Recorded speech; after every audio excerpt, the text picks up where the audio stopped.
friends, my name is Tanvi Marghade and today I am going to show you the experiment of magic balloon.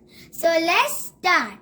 So we require for this experiment are some test tubes, a spatula, funnel, baking soda, vinegar and a balloon. So let's start. So first take a test tube and add some vinegar in it.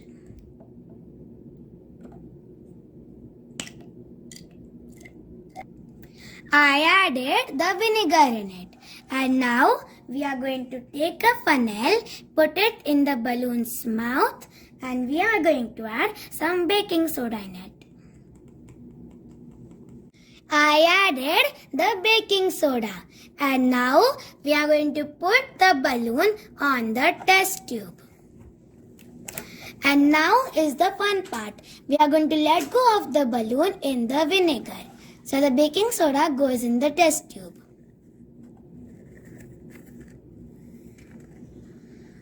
Look, it's inflating on itself. Isn't this beautiful? The balloon has inflated. Do you know why this happened? Let's find out the logic. When vinegar and baking soda mix, a chemical reaction takes place. Carbon dioxide gas is released which fills up the balloon. So this is how to do magic balloon experiment. Thank you for watching this video. Till that time, bye-bye.